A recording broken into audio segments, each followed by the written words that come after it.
কি নির্দেশ? অর্ডারের কপি দেখান তো,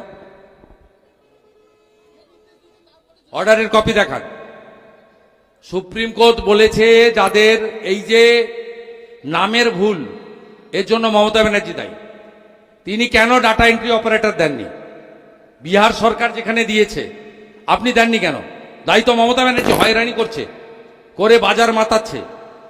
গোটা রাজ্যে চাকরি নেই, শিল্প নেই, নারী সুরক্ষা নেই, 19,000 স্কুল বন্ধ, 6,888 কারখানা তাড়িয়ে দিয়েছে, গোটা রাজ্যটাকে ধ্বংস করে দিয়েছে।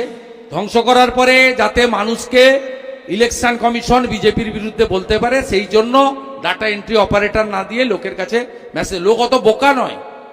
দেশকে রক্ষা করার জন্য পশ্চিমবঙ্গ হিন্দুদের হোমল্যান্ড, এটাকে বাঁচানোর জন্য লোক কষ্ট স্বীকার করবে। আর সুপ্রিম কোর্ট বলেনি যে BLA 2 কে সঙ্গে নিয়ে ঢুকতে হবে, অর্ডার না আসা পর্যন্ত বলতে পারেন না।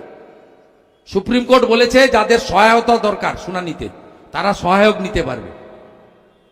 আপনি আমাকে অর্ডার দেখান, তারপরে বলবেন। সম্পূর্ণ সুপ্রিম কোর্টের অর্ডারকেও, আমি যেটুকু শুনেছি থ্রু লয়ার, সুপ্রিম কোর্টের অর্ডারকেও মিসকোট করে এরা সোশ্যাল মিডিয়াতে দিচ্ছে, রাজনৈতিক সভাতে বলছে।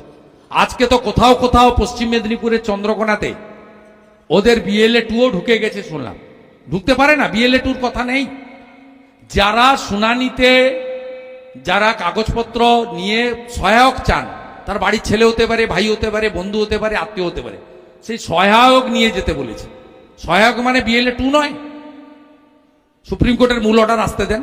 আমিও নিজের অর্ডার চোখে দেখিনি, তাই সুপ্রিম কোর্টকে নিয়ে কোনো কমেন্ট করবেন না।